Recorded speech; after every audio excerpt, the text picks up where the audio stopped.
Hello, and welcome to the 11th episode of Pedz' Game Shack. Yes, I had to stop and think there because I was thinking of the G Arcade Twitch cast, which it isn't. As you can probably hear from the laughter, the person with me today is a returning gentleman named Cumberdanes. Howdy. For those who are unfamiliar with the format, we tend to do 3 sections, which is currently playing, where we talk about what we've been playing, news, but we aren't talking about any news today because I haven't been keeping my eye on the news, so I don't know of anything specific to talk about, which is my fault. And then we're going to talk about a game that we've played together, and that section's called We Play Together. So we'll start with currently playing, and I would like to know, Cumberdanes, actually, before we start with that, how are you doing, man? I'm good. Can't really complain. Yeah? Pretty Well, tired like always.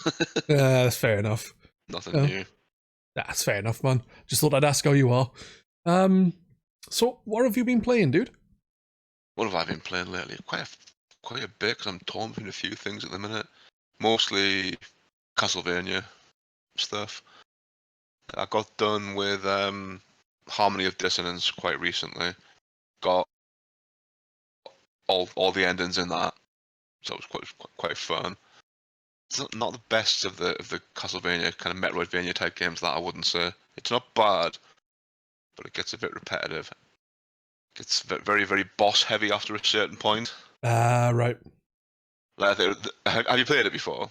I was streaming it not that long ago, but I kind of like dropped off it. There's a bit of a plot reveal partway through, and right after that, it gets very, very boss heavy for a good while. Right. And it's like every room you go into is a boss. It kind of makes sense in the context of the game. Right. But it gets a bit annoying. Yeah, I bet. When you just want a break to kind of go off and explore, and it's just boss.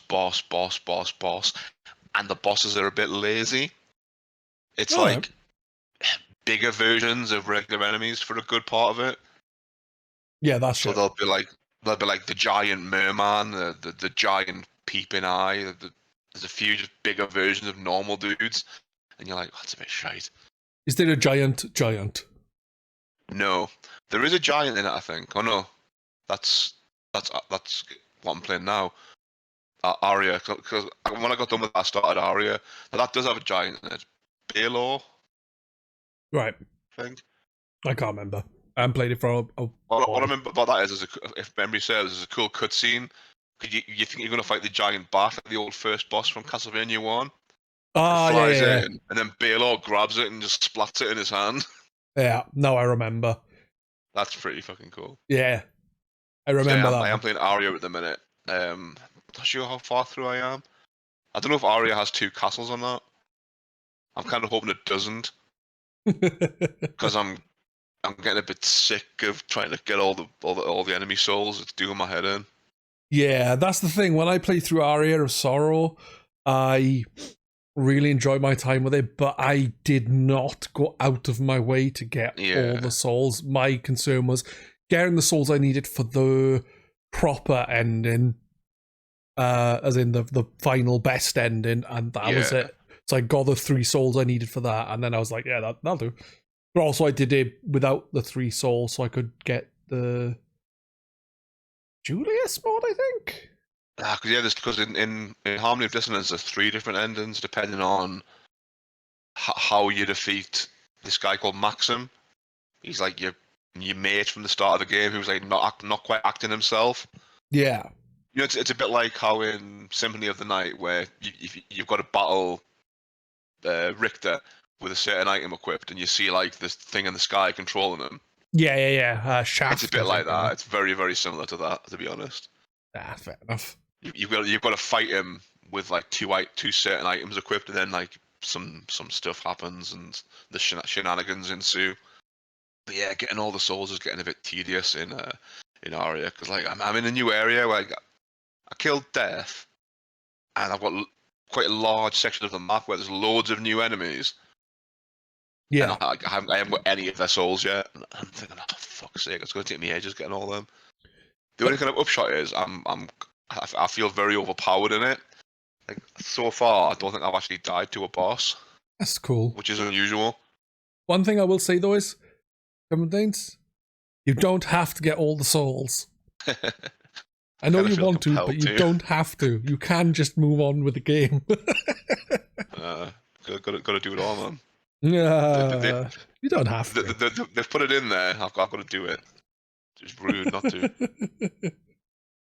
That's fair enough. What else have I been playing lately? I did that Xbox 360 Conan game recently. Yeah, you did say about that. I think your words were, I'm really enjoying this. And then the next time I spoke to you, I was really enjoying it. And then the final boss was shite and it ruined the entire experience. Is that correct? Yeah, the end boss is just awful. The rest of the game is fine. It's just a very straightforward God of War clone. Like there's not really a lot you can say about it. It's a very shameless God of War clone. Yeah. But just the final boss, if it didn't have checkpoints in, I would have quit. That doesn't sound like a great thing. Is it based on like the Conan film or something, or is it just? Nah, it's got nothing to do with the film. It's like a totally independent story. It actually got a bit of flack from Conan fans because he uses magic a lot in it, and apparently like Conan never uses magic. He's like totally anti-magic in the books and the comics and stuff. Ah. So the fact that he collects magic armor throughout the game, it's a bit of like a slap in the face to Conan fans. It's only, well, to be fair, Conan does walk around with just a pair of pants on and boots. But I suppose you've got to have like some sort of special attacks in a game, or it's just going to get a bit boring, just like chop, chop, chop with your sword all the time. You've got to have some kind of special abilities, surely. Yeah, it makes sense that they give them, he was given some sort of abilities, because I think if you just slash him with a sword with nothing else at all, other than maybe a slightly different combo, I think it would get. You kind of got, it's weird because you've kind of got no permanent weapons in it. You've got different combat styles. You can have like you can dual wield. You can have a sword and shield, or like a double-handed weapon, and like they each have their own like combo tree, and like you gain experience, and you can like spend your experience points on unlocking new combos. But you quickly find certain combos are just really overpowered. And you just stick with the really overpowered combos. There's one called the Warrior Suplex, I think, where like you just I think it's when you've got just a sword, you press like square Y or something, and he punches them a couple of times, and then does a throwaway, drops them on the head, and kills most enemies instantly. Oh, nice! Makes life easier then. You just kind of spam that for the most part. It's got quite good voice acting in it. Like the two main characters as well. Conan's voiced by Ron Perlman. Yeah, cool. And then, like, you've got this, like, pirate lady that, like, you're sailing a ship with, who's voiced by Claudia Black. Oh, right, nice. And, of course, there's a cutscene where she's like, you know, we've got some time to kill before the next mission, you know? and they bump uglies on the boat. They do the horizontal shuffle. Because, of course, it's a God of War clone, so there's bound to be, like, some sexy time. Gotta be sexy time. Like, every level, you've got, like, you can rescue these, like, naked ladies tied up to trees. so juvenile. Yeah. Well, God of War does the same, doesn't it? Like, I recently played through God of War and God of War 2, and like the very first game after you kill people, I think on the ships after you kill the Hydra, like the very first thing you do next is you're in bed with two women. Like because I was streaming, I thought, I don't know exactly what's gonna happen here. I'll just leave it. But in God of War 2, there was some women there, and I was like, I'll just do it anyway. For because you said in the first game you get loads of red orbs, so I thought maybe I'd get a lot of red orbs in the second game, so that's why I did it. Yeah, because the second game it has the fountain with the little boy pissing. I thought it was quite funny. Yeah. With Conan. Was there ever a follow-up to it, or was it just a one-off? It was just a one-off. There is because they did that Conan Exiles game years later, but that was like totally like unrelated. That was one of those like open world survival games. Yeah. Which I've tried playing a couple of times and I die. It pretty much the first time I encounter any of the enemies, I just die. I was like, nah, fuck it. But I do have the platinum trophy in it though. Ah, right. Even though you die on the Because first enemy. no, well, yeah, they forgot to remove the command line prompt from the console version, Nice. so you can go into like administrator mode, set up your own server, and just like, turn like loads of cheats on, like God mode, and like spawn loads of good gear and stuff. And you can for a game that's probably meant to take you many hours to play, you can actually get the platinum trophy in about 45 minutes That's cool. by cheating. I didn't pay for it; it was on PS Plus. Ah, right. It was kind of doing the rounds of like, oh, here, the latest games on PS Plus. One of them is a really easy trophy list. That's the only reason I've played it, really. Yes, I haven't played it. And I probably won't. I don't really like survival games. It kind of feels like it might be fun to play it properly. I have seen someone stream it, playing it properly with a group of people. Yeah. And I think with a group, it actually looks pretty good. But the only problem is like you'd have to have it on like private servers because I wouldn't want people just turning up and wrecking your shit. No, that would be right. But like I was saying, I don't really like survival games in general. Even like Fallout 76, when we play in that, it used to piss me off that it's like, oh, you need to eat now, you need to drink now, and I'm like, from the sounds of it, you don't need to worry about it anymore. But it would just annoy me, and I was like, I don't care. Fuck off. I wanted to play games where I eat and drink. I just wouldn't play games, and I would just eat and drink. And I've been playing. Well, I did during October. I finished what is it? Costume Quest 2 on stream. That was a lot of fun. How does it hold up against the first one? It's better in general, but like the ending falls a bit flat. It just sort of stops. Because like there's a whole lot of like wibbly wobbly, timey wimey stuff in it. It's all about time travel. Yeah. And like you kind of go back to what you think is going to be your version of the present day, and there's a few little things have changed. Like there's this weird monster treaty being signed with the race of monsters that are kind of the villains, and like they're allowed to visit Earth once a year on Halloween so they can have candy, because candy that doesn't exist in the monster realm. All right. And like, then the credits sort of play, and you just sort of left in the starting map from the game. Like it doesn't really like go back to the title screen or anything. It just sort of ends, and you just sort of stuck in the little cul-de-sac from the start of the game. It's like, well, really, is that it? And you're kind of convinced that there's going to be something more. You sort of like, is this it? Is there like one final mission that I'm missing? And it turns out, no, there is no final mission that you're missing. That is it. Did you look it up just in case?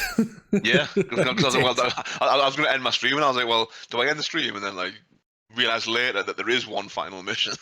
Then no, there was no final mission. That's it. That's just the end. That sounds and I've odd. I've been playing Doom 3. I'm getting a bit bored of the jump scares in Doom 3. There's jump scares in it. I have only played it a little bit, Doom 3. Yeah, it's kind of like more of a horror game than most Doom games. It's like it's all dark and there's things jumping out from like around the corner and stuff. Monsters like jumping out from behind you, giving you a fright. It's getting tiresome now. From the little I've played of it myself, and from what I've seen of you playing it, it does seem more of like a slow-paced horror-like game than like Doom. It's very, very well made. It's a very polished game. It still looks really good. I mean, I think it's nearly a 20-year-old game now, and it still looks really fucking good. Yeah, definitely very polished. Yeah, there's a lot of enemies spawning in behind you, which always winds me up. Dead Space 2 does it quite a lot. And then there's a lot of enemies where it's really hard to avoid eating a hit. Like any of the human soldier or zombie soldier enemies, if one of them spots you, you're gonna eat a hit. You can't just dodge all their shots. It's almost impossible. Even if you see them first and you get the first shot off, you won't kill them. They'll hit you as well. That sucks. But on that front, though, it is generally quite generous with the health. Right. There are a lot of health pickups. There has been some cool bits in it where you've got like choices of how to do certain scenarios. Like there's a bit quite early on where you find this bloke trapped in some testing chamber, and you've got you've got a choice to either free him or just let the machine run its course and kill him. What did you do? Just to see what happened, I made a separate save and I killed him the first time. If you do that, there's like a trophy for killing him. Ah, nice. But then I loaded the save up because I knew from playing it years ago that if you save him, he then goes to his little office and in his office you find like there's all these little data pads that you find lying around, like logbook things, like you know how like horror games are, where it's like someone's diary. Yeah. Today I did this, blah blah blah. The bloody workers are pissing us off, all that sort of shit. Well, you find a data pad that has like a locker code in it from much later in the game, which has the BFG in it. And I'm not sure if without that code you can't get the BFG. I mean, to be honest, I'm using a list of codes on my phone just to make sure I open every locker when I find them, because there was one very early in the game that I missed, I think. I couldn't find the terminal to use the code anywhere, so I've just been like, just using a guide for it. Not for the game, but just for the locker codes, just to make sure I don't miss any. Yeah, that's fair enough. May as well use them like you've played through the game before, so it's not like you're missing out in any way, shape, or form. And it's I think most of it before. I've never finished it. Ah, right. Okay. I don't think I ever made it to the first boss when I first played it. Yeah. That's fair enough. I've kind of done the second boss now, because the first boss is like a big spider thing. It's a bit like Quelaag from Dark Souls. All right, like yeah, it's like a little spider with a woman's body. And then the second boss isn't really a boss. It's like, you know, there's an enemy in Doom called the Mancubus. It's like a big fat dude with like two big guns for arms. Yeah. It's just four of them, or three or four of them in a room. That's a bit shit. Yeah, I think it starts having like the proper bosses later on. Like I'm pretty sure there's like a Baron of Hell in it and such, and like a Cyber Demon, all that kind of jazz. Nice. And to be fair, there should be too. It's Doom. Yeah. Cacodemons crop up quite quickly in the game, which I was surprised at. Yeah. Normally you don't see that until a bit later. There's been none of those pain elementals yet. Now they do too, like it's like a Cacodemon, but they fire lost souls at you. Ah, right. I know. Yeah. Hasn't been any of them. There's been revenants, the kind of flying rocket launcher skeleton guys. Yeah. There's been some of those. There's no archviles, thankfully, because I bloody hate archviles. Cheating little bastards reviving all the dead people. Yeah, how dare they? Exactly. It's not fair at all. A lot of games like that where we've played a few co-op games, haven't we, where we've been playing them, and then it's like we've killed most people, and then all of a sudden an enemy will revive them all, and it's like Gears even got it. Yeah, it's been happening in Gears, isn't it? With what they're called, twats. Twats. I'm sure they've got a proper name, but yeah, twats. Yeah, and then like Outriders had that as well, didn't it? Yeah. Where you'd almost kill everyone, and the boss would just heal everybody back to full health, and you'd be like, no! I've been doing this fucking gunfight for an hour. I just want to move on. There's so many more areas to clear. They really should have called that game, as you said, Area Clearers, not Outriders. Yep, just another box, Area Clearers. Your objective, clear the area.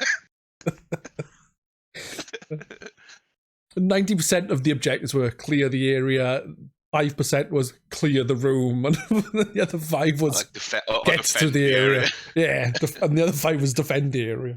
That's what it was. Just do various things in various areas. Sounds a bit naughty, that.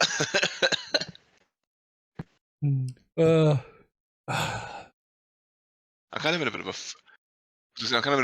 funk with games at the minute. I find it hard to focus on them. I go through phases like that.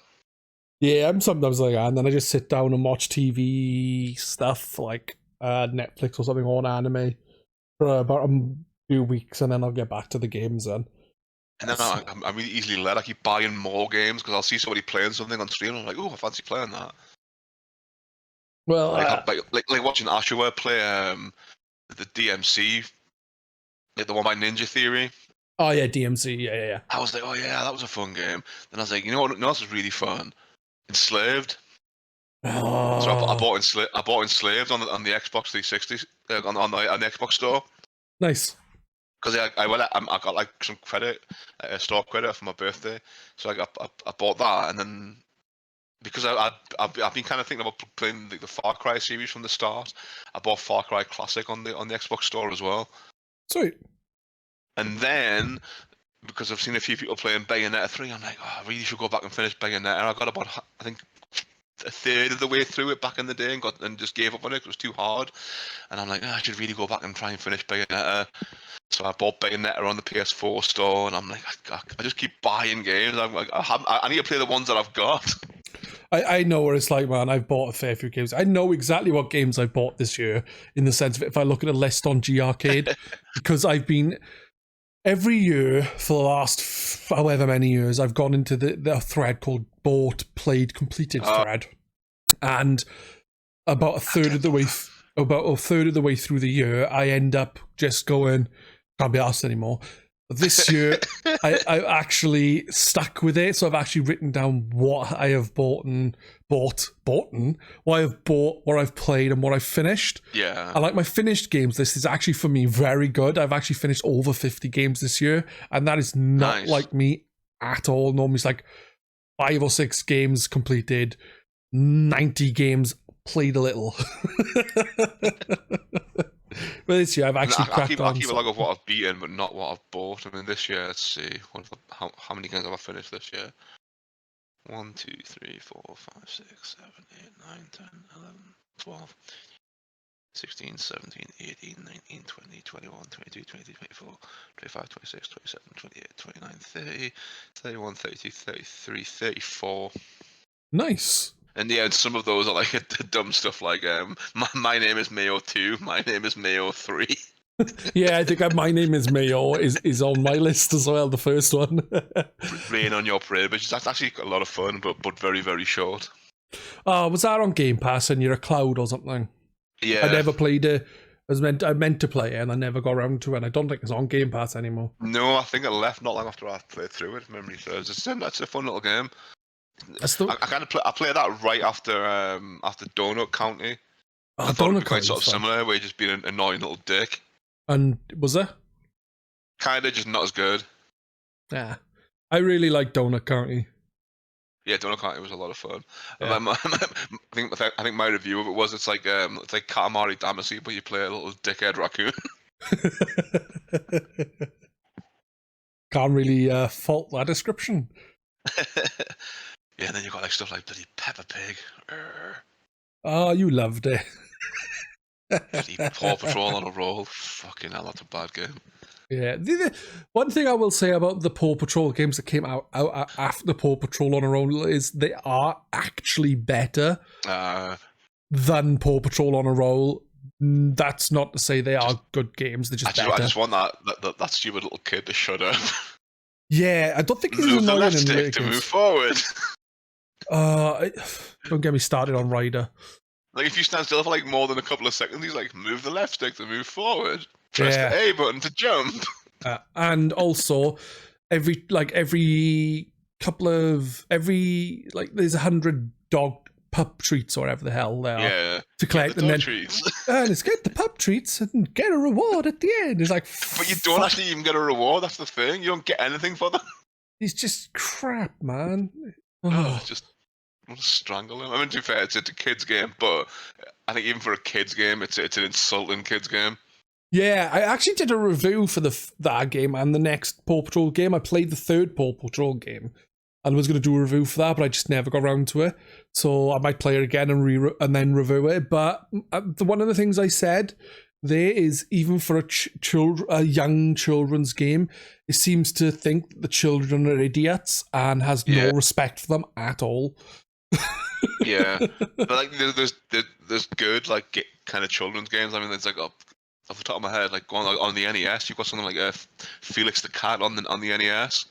Yeah, like that's like a really easy platform game, but it's a really well made easy platform game. It's like it doesn't insult the player.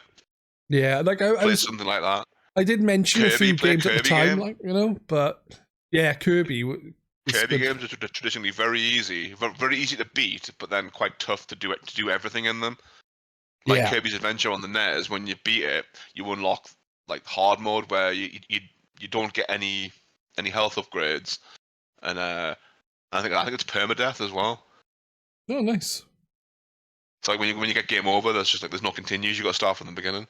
I think there's definitely no health upgrades. I'm pretty sure it's permadeath. I can't remember myself. I've never played that mode. I've only beaten like the regular mode. Yeah, I think that's probably what I've done. Then again, I don't know. I can't remember the last time I played a Kirby game. An older Kirby game. I've got the newest Kirby game. I just haven't played it because I've got too many games to play. I picked up another 4 games today as well. When did I play Kirby? I played Kirby's Dream Land and Kirby's Adventure, maybe last year or the year before. Yeah, it was in 2021. Oh, I played the one of them on Switch. I played through with the missus. Superstar. Yeah, well, I played the NES one, Kirby's Adventure, on Switch, and then I played Kirby's Dream Land on the Game Boy. Well, not on the Game Boy; it was on my laptop, but you know what I mean. Yeah. On my totally legitimate Game Boy that I definitely own. Yeah, I own a few Game Boys. I just don't know where they are. I know where they are. They're in the attic. And then back to buying, not about buying games, but watching you playing Fable recently has got me kind of fancying playing Fable again, because I've never finished it. I've never finished Fable. No, but I've reinstalled Fable. I'm like, when am I going to find time to play Fable, man? And then when I'm done with Doom 3, I've got to go back to Rogue Galaxy, and I haven't played it in like over a month, and I can't remember what the fuck's happening. You were beating I'm like 20, people up. 30 hours into it, and the huge bloody JRPG. Haven't played it in about a month, and I'm like, what the fuck is going on in that game? Joe, you could do. The good thing is because you stream. I don't know if you upload your VODs, you could have checked. You could have checked like the last 30 minutes of your VOD just to catch you up. I mean, it does give you like a bit of a previously on X-Men kind of thing when you start playing, so there is that. Last time on Dragon Ball Z. I think the last bit I was doing, and it involved like a mine. There was some kind of weird town where there's trains just going around the town. Yeah. You can get run over by them. And then you go down a coal mine for some reason. That's the last thing I remember. And there's a big optional boss fight down there which I haven't touched yet because I'll probably kick my ass. Ah, right. Yeah, there's just too many games. Like I said, I picked up like 4 games earlier. I also got the new Pokemon, but I don't want to start that until after I play and finish Fable. Yeah, I want to buy that, and I can't afford it at the minute. I have to wait till I get paid at the very least. And I want God of War Ragnarok as well. I wasn't going to get Ragnarok because I thought it was a PS5 exclusive. And then someone on Twitter was like, no, it's on PS4. And I'm like, oh, don't tell me that. Because now I'm going to buy it. I think they were lying, man. It's not actually on PS4. It's not? No. That's what it is then.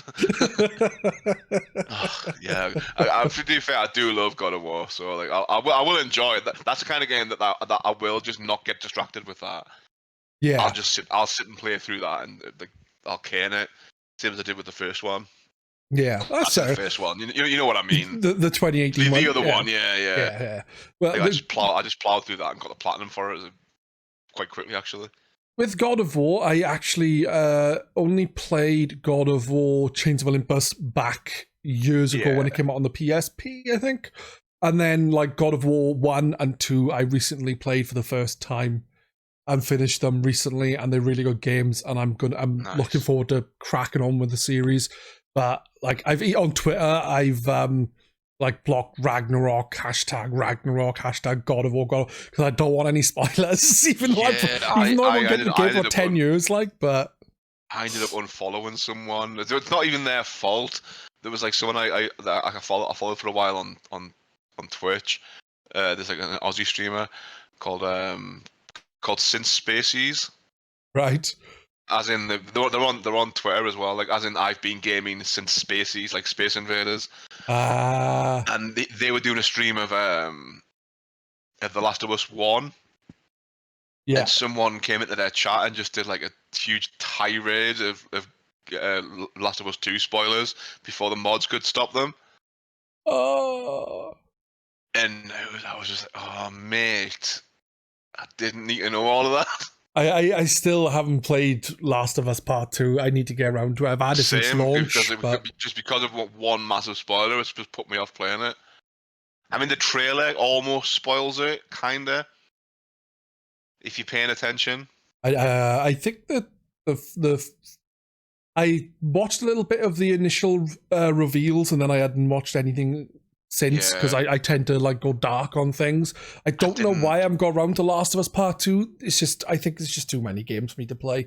Between the games I had to buy and Game Pass and PlayStation Plus, and Humble Bundle on the PC.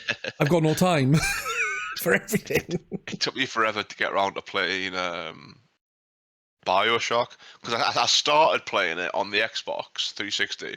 Yeah. And then right as I was playing it, I think it was an totally unrelated YouTube video. I think it might have been a Stuart Ashen's video. Yeah.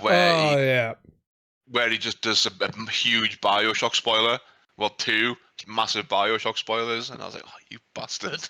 Yeah, I remember you saying about that, and I think you said it was like totally unrelated to the video. Yeah, it was just like just a random off the cuff thing. Right near the end of the video, he suddenly does this like huge Bioshock spoiler. I'm like, what? And then eventually I got around to playing it on the PS3 many years later and really enjoyed it. Something similar happened with Batman Arkham Asylum. I got given a big plot spoiler in that. It's actually something you can work out for yourself if you're paying attention to the game. If you use detective vision quite a bit. Have you played Arkham Asylum? Yeah, I've played Asylum. I finished Asylum City and Night, but I've not finished Origin or whatever it's called. Apologies to anyone that hasn't played it, but I'm going to give out the spoiler that I had. Spoiler alert. Yeah, exactly. There's a bit where the Joker... Is it the Joker? Someone's in a prison cell. It might be like the warden or something, and then like it turns out much later in the game it was Clayface all along. Oh, nice. And then there's like this whole shenanigans, and like it gets revealed. I'm sure it's the Joker. The Joker's locked up, and you think you've locked him up, and then it turns out it was just Clayface pretending to be the Joker. But apparently, if you use a detective vision at the right moment, you can see that he has no skeleton. Yeah, that's cool. And that would give it away that it was Clayface the whole time. So it's kind of hiding in plain sight if you're paying attention. A bit like most of the plot. I didn't notice this till recently. I've noticed one thing. But if you play Heavy Rain, if you've beaten Heavy Rain before and then play it again, you see loads of little things, and you're like, how did I not notice what was going on here? There's so many little clues. I honestly played a little bit of Heavy Rain, and I did the Jason bit, and then I never played after that. I loved Heavy Rain. I got right into it. If you laugh at it now, it's a bit of a meme of a game, but at the time, it was quite revolutionary. Yeah, I remember people really enjoying it back. It reviewed really, really well, and now it's kind of a bit of a laughing boy. And it's like, how? I don't know. What's changed? Why is it suddenly like a sort of laughing stock? Rather, I don't know. I honestly couldn't tell you. Having not played the game and not really read much on it, it's a lot. I really, really enjoyed it. It's a lot of fun. But yeah, if you've beaten it once and know how the story pans out, when you replay it, you're like, how did I not notice this before? It's all there, like all the kind of clues. You know, like when they say like in Through the Keyhole, the clues are there. Yeah, it's like that. There's all this stuff just in plain sight, and you're like, how did I not see that? Hindsight, I suppose, isn't it? Yeah. Like knowing what you know down the line, because you aren't looking for it. That's the thing. When you first play it, you aren't looking for anything. Yeah. And it's like foreshadowing and stuff, and you know. Yeah. I want to stream it, but it's all blocked, and you get a capture card. Really, you do need to get a capture. I think almost from the get-go, it's mostly blocked scenes. I remember that really pissed me off when I'd been streaming Fist of the North Star, Lost Paradise. The whole game is fine. Then the final chapter, which is all plot twists, is blocked. Yeah, you didn't end up streaming the end of it then because of that, did you? Did you finish it offline or? I tried narrating it, but there was just too many different characters. And I was like, you know what, fuck it, I'm just gonna raid Jasm or something. And then I finished it offline. Yeah. Don't blame me. Because you think, well, I've been playing this game for like 20, 25 hours or so on stream, and then it's come right down to just the last hour of the game, 30 minutes, an hour maybe. And it's like, I can't play that last little bit. It sort of makes the rest of it a bit pointless. Yeah. Although it did lead me to the very funny clip of when Kenshiro makes beef burgers. That's fucking hilarious. It's absolutely hilarious. When he's using like the whole like Hokkaido and Shinken thing to just like pound this pile of beef. Well, going. Then all of a sudden, the pile of beef is just burgers.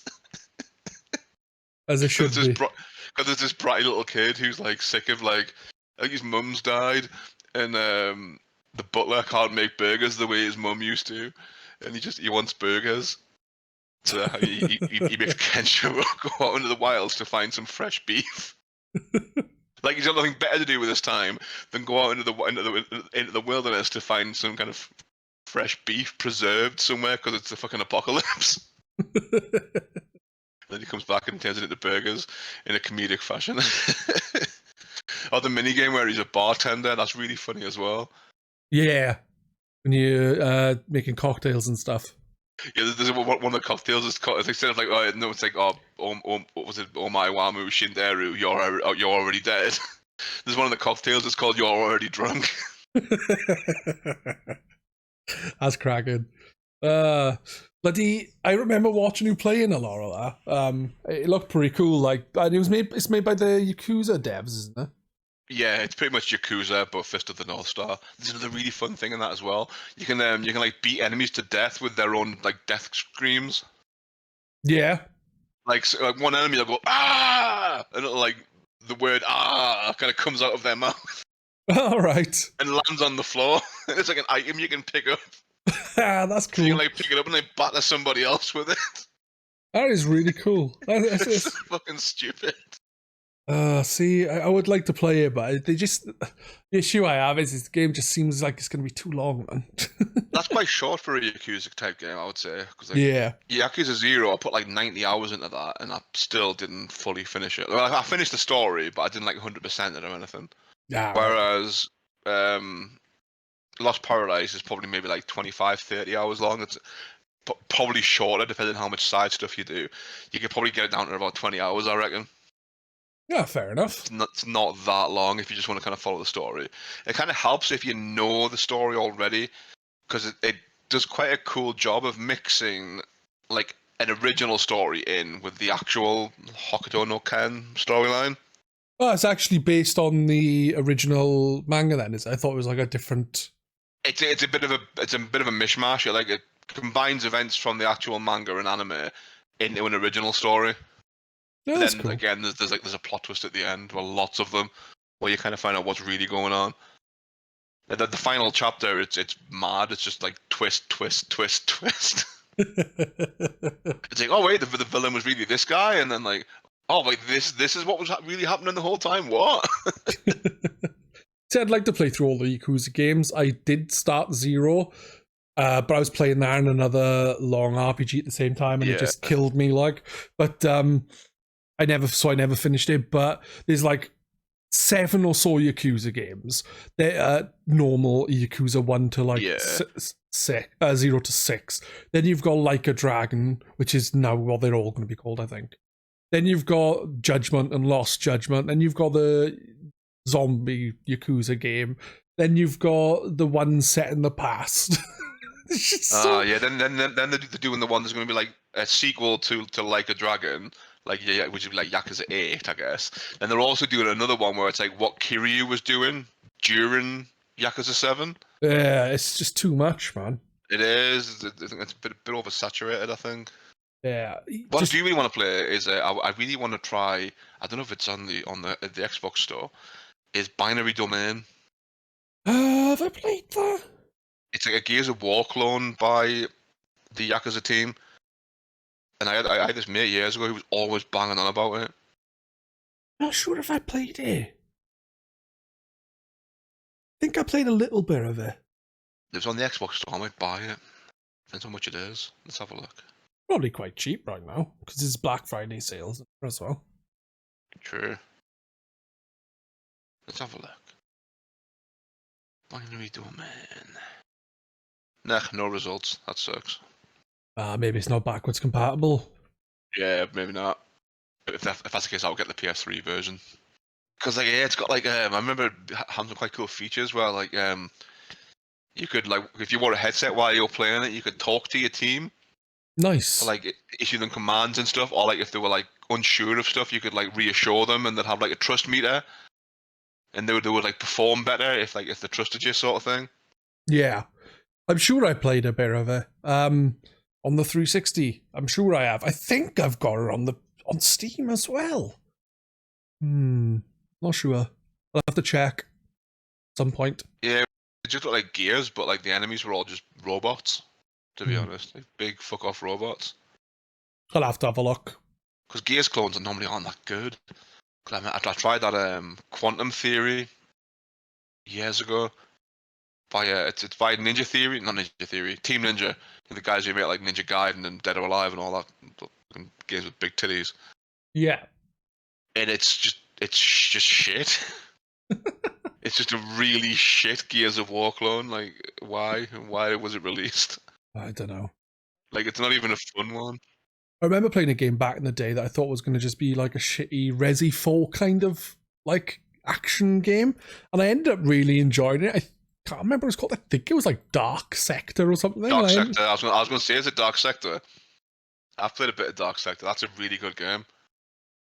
Yeah, it was Dark Sector. I think my brother's got that. I think my brother got the PS3 version in like Kex for like 50p or something.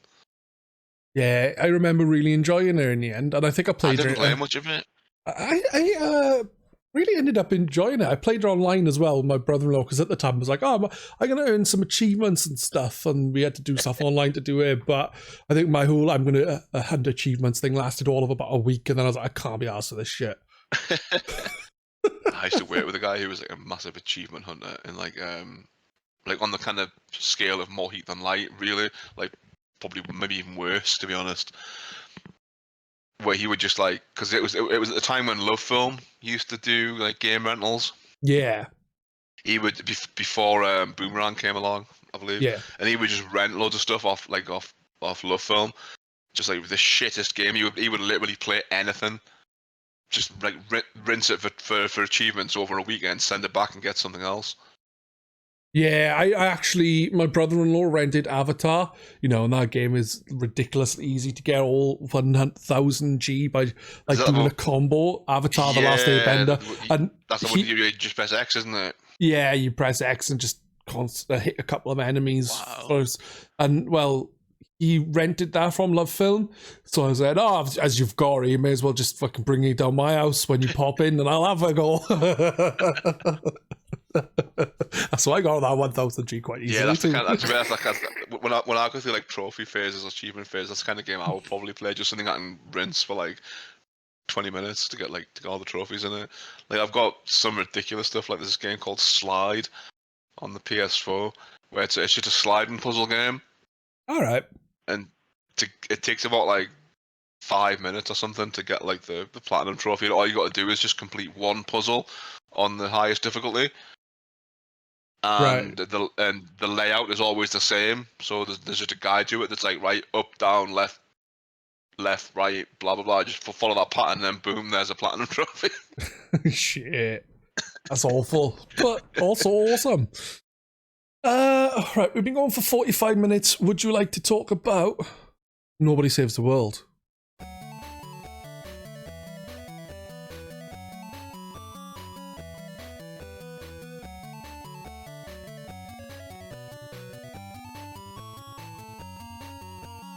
We'll move on to the next section, which is We Play Together, and there's a game that we both played, which is Nobody Saves the World.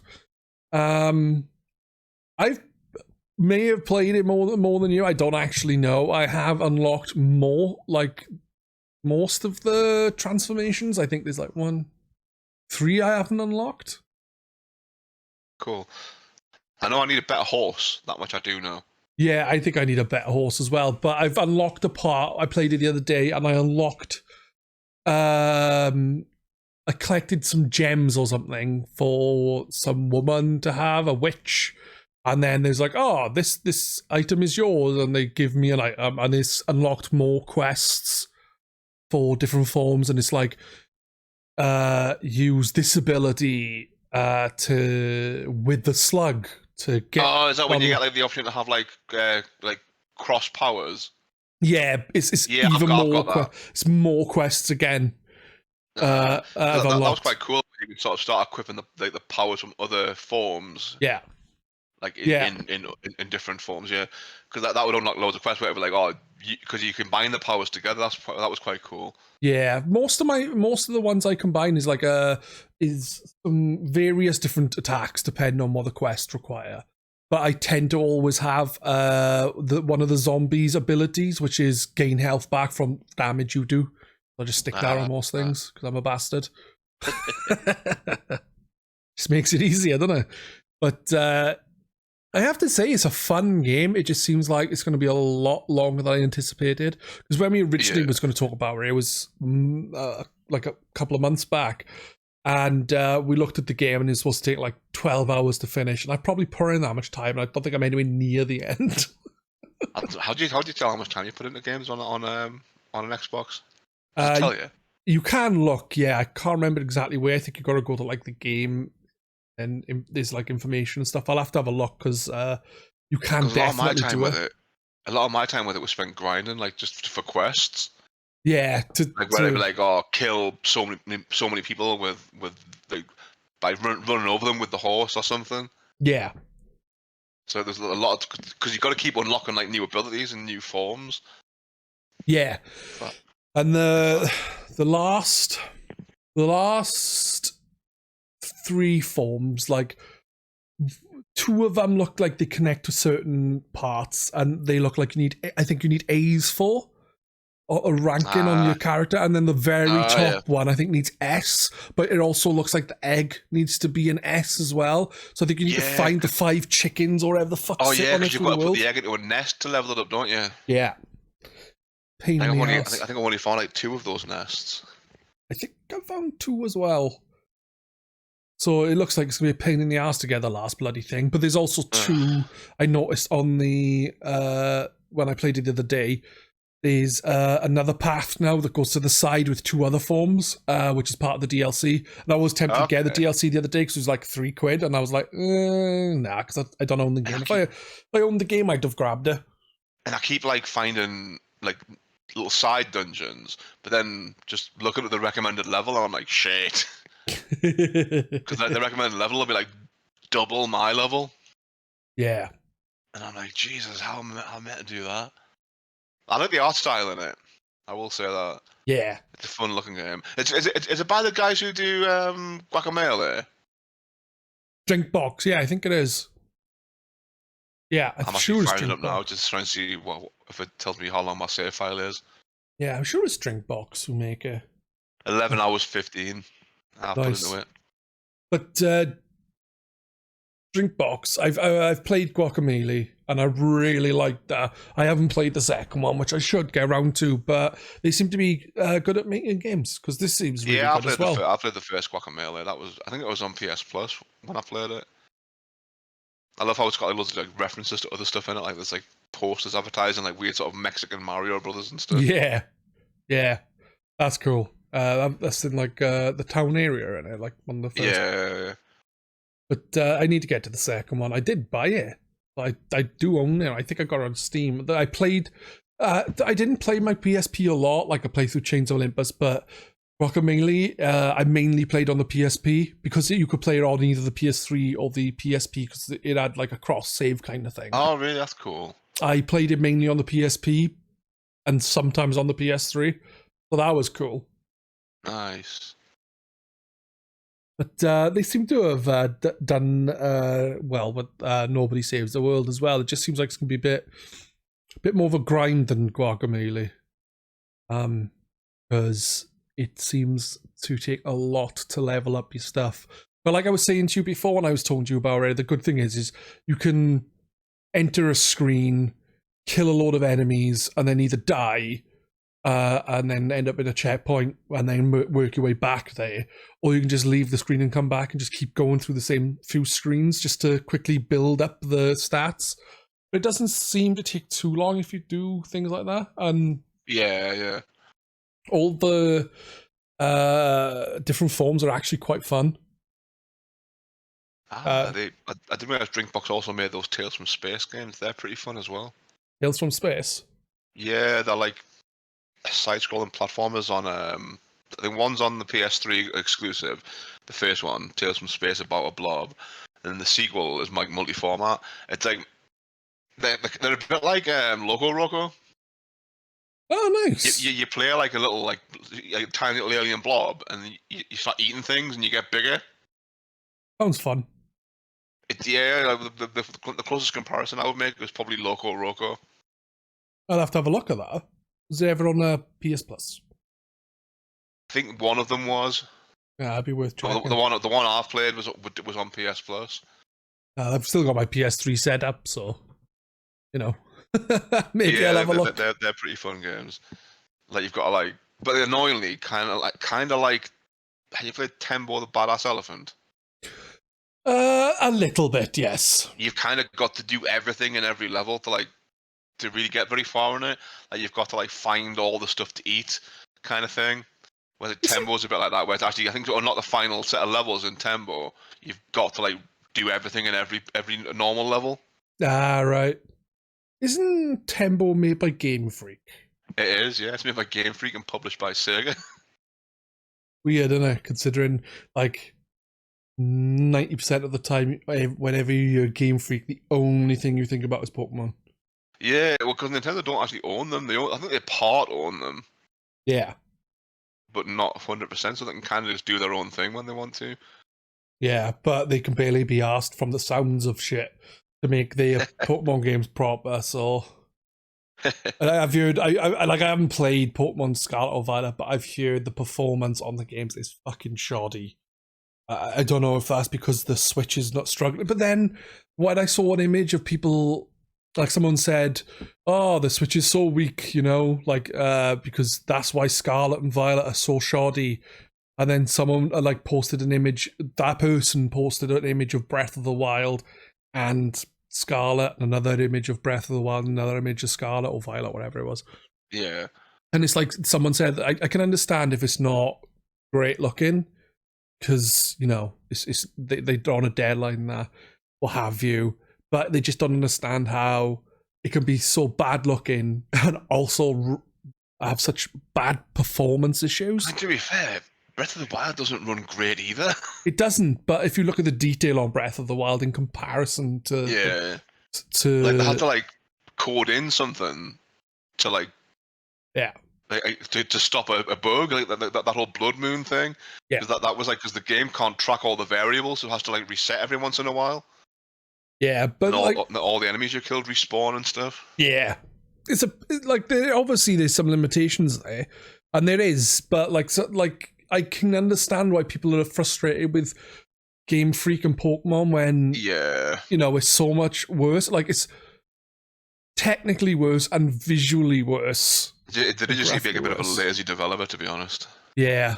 They happily just keep putting out basically the same game over and over again. Yeah, they do. But the thing is I do wonder they are they have to somehow, because there's such a big global phenomenon with all different types of media, and the franchises go toys, anime, and all that sort of stuff. Yeah. That the game has to, from what I've heard, has to come out at certain times because of the anime and whatever else. Right. But sense. Now Ash is the, spoiler alert for those who don't want to hear, is basically the Pokemon master, because he's the champion of champions. Does that mean they can take their time and do something else with the anime, and the games can then have more time to develop? Or maybe maybe they need more another team to work on there's COD every year, and they have three, or they used to do this, there was 3 teams and they would have them wrote, so they have 3 years to work on one and 3 years to work on another one, and then so the 3 teams would have a year, there'd be a game each year but 3 years between each one from each dev that works on it. Oh yeah, because they used to alternate between it was Infinity Ward and Treyarch and someone else, I think. So maybe they need to do something like that. So then someone's got longer to work on the next an one. A team and a B team sort of thing. Yeah. I don't know. No, that would probably be a good approach, actually. have like one team working on one game, or maybe like a sort of a 3-4 year cycle, maybe. No, 4 years is probably a bit too long. Say a 3-year cycle, Yeah. and then have like somebody like another team, like basically say 1 year into that 3-year cycle, the B team starts work on the kind of the next game. I think that would be best. And if they already do that, then what the fuck are they doing? Yeah, like, I've seen some footage of like the new Pokemon online, like, on like Twitter and that, and it looks a bit shonky. But when you said, people say the Switch isn't very powerful. I've seen similar posts to that, but that they're posting like footage from like Xenoblade 3. They say, people say the Switch isn't very powerful, but here's Xenoblade 3, which apparently looks really fucking good. I've never really seen it, so I don't know. Yeah. Xenoblade 2 looked really good, as does Xenoblade, but Definitive Edition. But Xenoblade 2 was also a little janky with frame rates and stuff, and I think Xenoblade Chronicles 3 is. But again, the performance is understandable when the game is so vast and well made looking and stuff. The time put into it, because that probably had a much longer development cycle than a Pokemon game. You think so?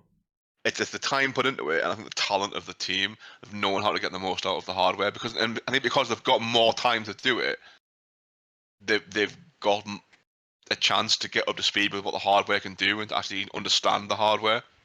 Yeah, to get the most out of it and not release something that's just a little bit chunky.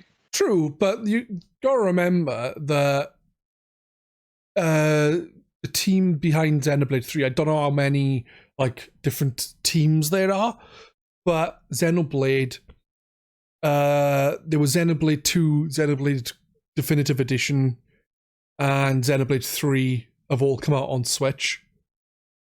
So they've done 3 games on there. And this in the same amount of time that 3 or 4 Pokemon games have come out. So I don't know. I just don't know. I don't understand it. Maybe they're just rushing. Maybe Game Freak is just shit. They're just a useless developer. But everyone keeps buying their games anyway because it's Pokemon. Yeah. Oh, it's Pokemon. I gotta buy Pokemon. Exactly, and I did. It's like, but dude, it's the same shitty game you played last time. I know. And I know, but it's Pokemon. Exactly. It's the same shitty game you've been playing since like Generation 1. Exactly. That said, I fucking loved Sword.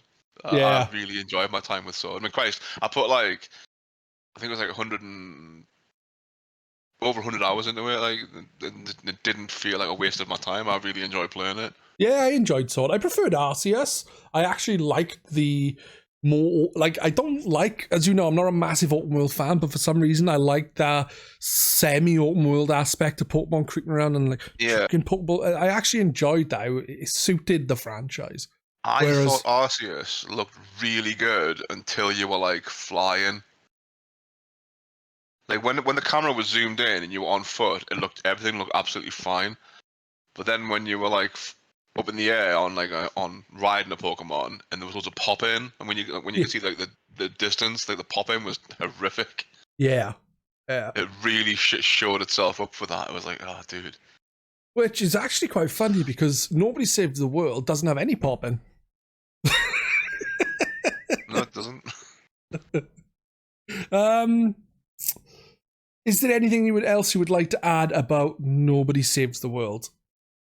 No, it is a really good game. It's bigger than it seems.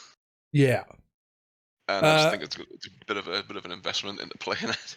Yeah, are you gonna go back and finish it? I'm at the point now. I think I'll probably have to start again. Ah, shit, that sucks, man. Because I can't remember what the fuck I'm up to. Damn, that's fair enough. I always have little games. I get so far through them, and I'm like, what was I doing? But I need to focus on stuff and not just flit from one game to the other. Yeah, I know that feeling. I'll do it. I'll play again for a while. What was I doing again? Yeah, I do that a lot myself. This year, I've specifically tried to stick with more games because I'm spending money and whatever else. I need to just play more of them. So I'm gonna try and do the same next year, but whether I do that or not is up in the air. before we go, would you like to plug anything, like your Twitch channel or? Nah, I'm good. People know where to find me. Cumberdanes on Twitch, Cumberdanes on Twitter, There you go then. Fair enough. Cumberdanes on Xbox, Cumberdanes on PS4. Probably even Cumberdanes on the Switch. It's not. Even if you are Cumberdanes on the Switch, it's going to be a 12-digit friends code to use. I can't believe they added friends code again. Bloody Nintendo. Yeah. Just get with the program. I think that's going to be us then. We've been going for just over an hour, and I would like to thank you for taking part. The next episode after this will be recorded in about 2 weeks. I don't know who's taking part. I haven't asked again. But this will be out very, very soon. Hopefully everyone will enjoy. And I will see you again soon. Bye-bye, everyone. Bye.